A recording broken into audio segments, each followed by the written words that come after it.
My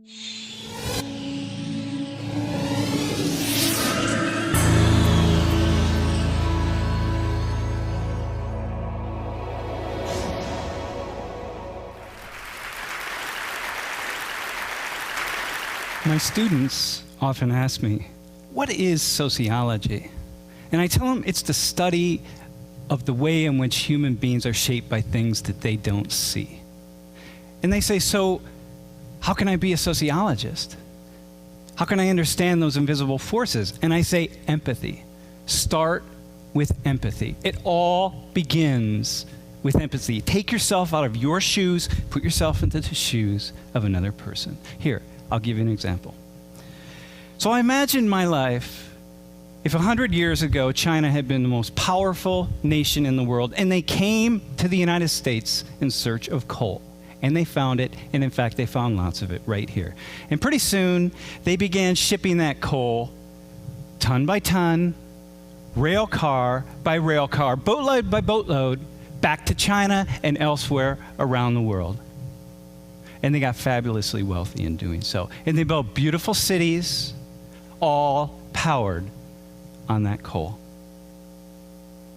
And back here in the United States, we saw economic despair, deprivation. This is what I saw. I saw people struggling to get by, not knowing what was what and what was next. And then I asked myself the question. I say, how is it possible that we could be so poor here in the United States? Because the coal is such a wealthy resource, it's so much money. And I realized because the Chinese ingratiated themselves with a small ruling class here in the United States who stole all of that money and all of that wealth for themselves.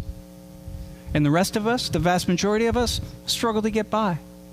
And the Chinese gave this small ruling elite loads of military weapons and sophisticated technology in order to ensure that people like me would not speak out against this relationship. Does this sound familiar? And they did things like train Americans to help protect the coal. And everywhere were symbols of the Chinese. Everywhere, a constant reminder. And back in China, what do they say in China? Nothing. They don't talk about us. They don't talk about the coal. If you ask them, they'll say, well, you know, the coal, we need the coal. I mean, come on. I'm not going to turn down my thermostat. You can't expect that. And so I get angry and I get pissed, as do lots of average people, and we fight back. And it gets really ugly. And the Chinese respond in a very ugly way. And before we know it, they've sent in the tanks, and they send in the troops, and lots of people are dying, and it's a very, very difficult situation. Can you imagine what you would feel if you were in my shoes? Can you imagine walking out of this building and seeing a tank sitting out there, or a truck full of soldiers? And just imagine what you would feel, because you know why they're here, and you know what they're doing here, and you just feel the anger, and you feel the fear. Okay? If you can, that's empathy. That's empathy. You've left your shoes and you've stood in mine. And you feel that. Okay, so that's the warm-up. That's the warm-up. Now we're going to have the real radical experiment. And so for the remainder of my talk, what I want you to do is put yourselves in the shoes of an ordinary Arab Muslim living in the Middle East, in particular in Iraq. And so to help you, perhaps you're a member of this middle-class family in Baghdad, and what you want is the best for your kids. You want your kids to have a better life. And you watch the news, you pay attention, you read the newspaper, you go down to the coffee shop with your friends, and you read the newspapers from around the world, and sometimes you even watch satellite, CNN, from the United States, so you have a sense of what the Americans are thinking. But really, you just want a better life for yourself. That's what you want. You're Arab Muslim living in Iraq. You want a better life for yourself. So here, let me help you. Let me help you with some things that you might be thinking. Number one, this incursion into your land, these past 20 years and before, the reason anyone's interested in your land, in particular the United States, it's oil. Come on, it's all about oil. You know that. Everybody knows that. People here back in the United States know it's about oil. right? It's because somebody else has a design for your resource. It's your resource. It's not somebody else's, right? It's your land. It's your resource. Somebody else has a design for it. And you know why they have a design? You know why they have their eyes set on it? Because they have an entire economic system that's dependent on that oil. Foreign oil. Oil from other parts of the world that they don't own. And what else do you think about these people? Well, the Americans, they're rich. Come on, they live in big houses. They have big cars. They all have blonde hair, blue eyes. They're happy. You think that. It's not true, of course, but that's the media impression. That's like what you get. And they have big cities. And the cities are all dependent on oil. And back home, what do you see? Poverty, despair, struggle. Look, you don't live in a wealthy country. I mean, this is Iraq. You don't live in, this is what you see. You see people struggling to get by. I mean, it's not easy. You see a lot of poverty, and you feel something about this. These people have designs for your resource, and this is what you see. Something else you see that you talk about. Americans don't talk about this, but you do. There's this thing, this militarization of the world, and it's centered right in the United States. And the United States is responsible for almost 1/2 of the world's military spending. 4% of the world's population, and you feel it. You see it every day. It's part of your life. And you talk about it. With your friends, you read about it. Right? And back when Saddam Hussein was in power, the Americans didn't care about his crimes. When he was gassing the Kurds and gassing Iran, they didn't care about it. When oil was at stake, somehow, suddenly, things mattered. Right? And what you see, something else, the United States, the hub of democracy around the world, they don't seem to really be supporting democratic countries all around the world.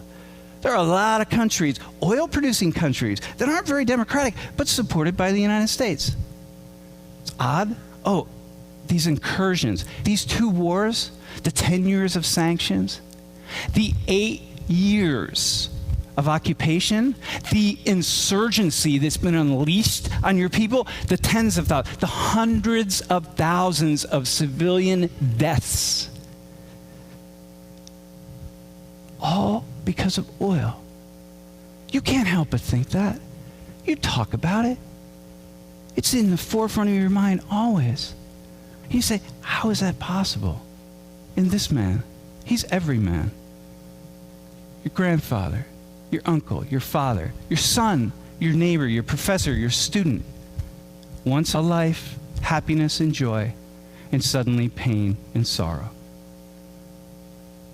Everyone in your country has been touched by the violence, the bloodshed, the pain, the horror. Everybody, not a single person in your country has not been touched. So here, but there's something else. There's something else about these people, these Americans who are there. There's something else about them that you see. They don't see themselves. And what do you see? They're Christians. They're Christians. They worship the Christian God. They have crosses. They carry Bibles. Their Bibles have a little insignia that says U.S. Army on them. And they're leaders. They're leaders. Before they send their sons and daughters off to war in your country, and you know the reason, before they send them off, they go to a Christian church and they pray to their Christian God and they ask for protection and guidance from that God. Why? Well, obviously, so that when people die in the war, they are Muslims. They are Iraqis. They're not Americans. You don't want Americans to die. Protect our troops. And you feel something about that. Of course you do. And they do wonderful things. You read about it, you hear about it. They're there to build schools and help people, and that's what they want to do. They do wonderful things, but they also do the bad things, and you can't tell the difference. In this guy, you get a guy like Lieutenant General William Boykin. I mean, here's a guy who says that your God is a false God. Your God's an idol. His God is a true God. The solution to the problem in the Middle East, according to him, is to convert you all to Christianity. Just get rid of your religion. And you know that. Americans don't read about this guy. They don't know anything about him, but you do. You pass it around. You pass his words around. I mean, this is serious. You're afraid. He was one of the leading commanders in the second invasion of Iraq, and you're thinking, my God, if this guy is saying that, then all the soldiers must be saying that. In this word here, George Bush called this war a crusade. Man, the Americans, they're saying, crusade, whatever, I don't know what that means. You know what it means. It's a holy war against Muslims. Look, invade, subdue them, take their resources. If they won't submit, kill them. That's what this is about. And you're thinking, my God, these Christians are coming to kill us. This is frightening. You feel frightened. Of course you feel frightened. And this man, Terry Jones, I mean, here's a guy who wants to burn Qurans, right? And the Americans, he's a knucklehead. He's a former hotel manager. He's got 36 members of his church. They laugh him off. You don't laugh him off. Because in the context of everything else, all the pieces fit. I mean, of course, this is how Americans think. And so people all over the Middle East, not just in your country, are protesting. Like he wants to burn Qurans, our holy book. These Christians, who are these Christians? They're so evil. They're so mean. I mean, this is what they're about. This is what you're thinking as an Arab Muslim, as an Iraqi. Of course you're going to think this. And then your cousin says, hey, cuz, check out this website. You got to see this Bible boot camp. These Christians are nuts. They're training their little kids to be soldiers for Jesus.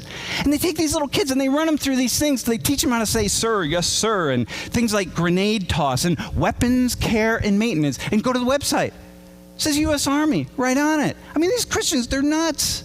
How would they do this to their little kids? And you're reading this website, and of course, Christians back in the United States, or anybody says, this is some little tiny church in the middle of nowhere. You don't know that.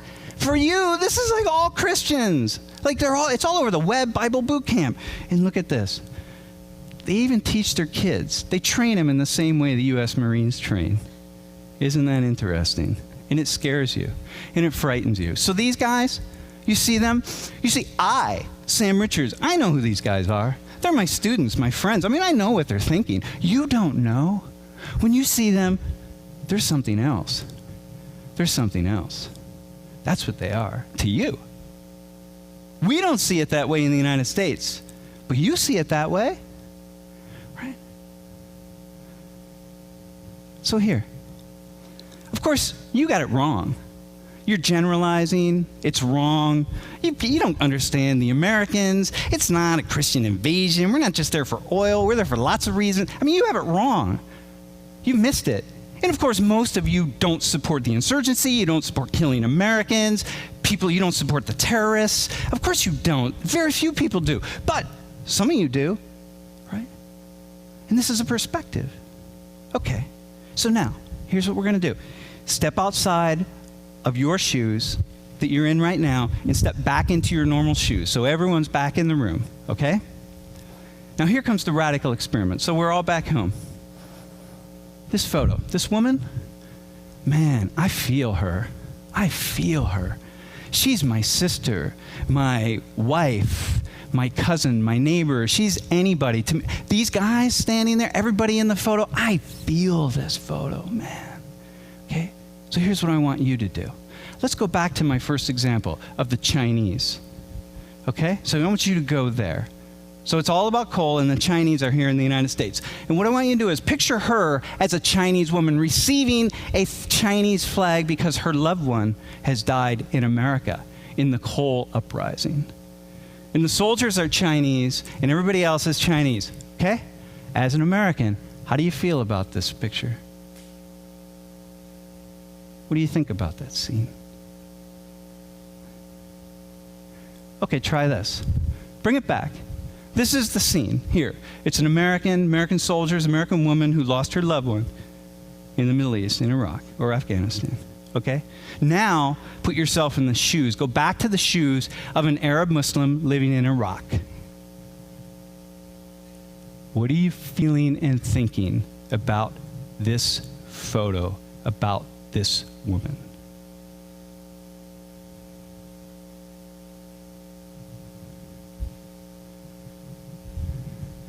Okay, now follow me on this, because I'm taking a big risk here. And so I'm going to invite you to take a risk with me. These gentlemen here, they're insurgents. They were caught by the American soldiers trying to kill Americans. And maybe they succeeded. Maybe they succeeded. Put yourself in the shoes of the Americans who caught them. Can you feel the rage? Can you feel that you just want to take these guys and wring their necks? I mean, can you go there? It shouldn't be that difficult. You just feel, oh man, right? Okay, now, put yourself in their shoes. Are they brutal killers or patriotic defenders? Which one?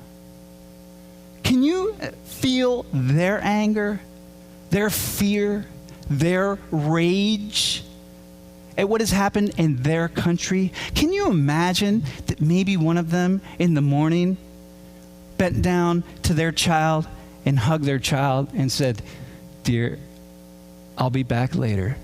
I'm going out to defend your freedom, your lives. I'm going out to look out for us, the future of our country." Can you imagine that? Can you imagine saying that? Can you go there? What do you think they're feeling?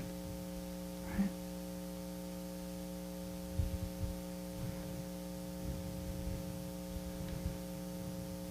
You see, that's empathy. It's also understanding. Now, you might ask, okay, Sam, so why do you do this sort of thing? Like, why would you use this example of all examples? And I say, because. You're allowed to hate these people, right? You're allowed to, just hate them with every fiber of your being. And if I can get you to step into their shoes and walk an inch, one tiny inch, then imagine the kind of sociological analysis that you can do in all other aspects of your life. You can walk a mile when it comes to understanding why that person's driving 40 miles per hour in the passing lane, or your teenage son, or your neighbor who annoys you by cutting his lawn on Sunday mornings. Whatever it is, you can go so far. And this is what I tell my students. Step outside of your tiny little world. Step inside of the tiny little world of somebody else. And then do it again, and do it again, and do it again. And suddenly, all these tiny little worlds, they come together in this complex web, and they build a big, complex world. And suddenly, without realizing it, you're seeing the world differently. Everything has changed. Everything in your life has changed. And that's, of course, what this is about. Attend to other lives, other visions. Listen to other people, enlighten ourselves. I'm not saying that I support the terrorists in Iraq, but as a sociologist, what I am saying is I understand. And now perhaps you do too. Thank you.